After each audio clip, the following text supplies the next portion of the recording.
Hi, என்னோடய பையனை தமிழ் ஸ்கூலில் ட்ராப் பண்ணிவிட்டு வால்மார்ட்டில் கொஞ்சம் திங்ஸும் பர்ச்சேஸ் பண்ணணுங்கிறக்காக வந்தோங்க.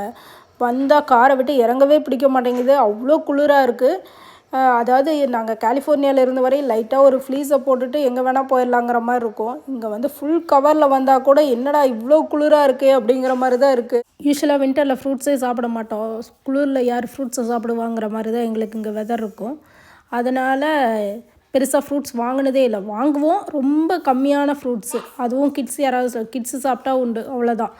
இந்த தடவை வந்து ஃப்ரூட்ஸ் வாங்கலான்னு வந்தால் மேங்கோலாம் இருக்குங்க. மேங்கோ பார்த்தோன்னே இது சம்மர் ஃப்ரூட்டாச்சே, இதெல்லாம் வந்து வின்டரில் வச்சுருக்காங்களே அப்படிங்கிற மாதிரி தான் இருந்தது. ஒருவேளை நமக்கு ஃப்ரூட்ஸே வாங்க வராதனால வின்டரில் தெரியலையோ அப்படிங்கிற மாதிரி தான் இருந்தது. தர்பூசணியெல்லாம் கூட இருந்துச்சு. எனக்கு பார்த்தோன்னே சர்ப்ரைஸ் ஆகிடுச்சு.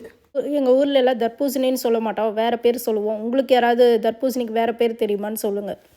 என்னதான் யூஎஸில் இருந்தாலும் சில ஃப்ரூட்டெல்லாம் வந்து வாங்குறதே இல்லை, டேஸ்ட் பண்ணுறதும் இல்லை. அந்த மாதிரி ஒரு ஃப்ரூட்டு ட்ராகன் ஃப்ரூட்டுங்க. ஸோ இந்த தடவை தான் வந்து ஒன்று வாங்கிட்டு போனோம். யாருக்குமே வீட்டில் பிடிக்கல. அது வேறு வழி இல்லாமல் காலி பண்ணோம்.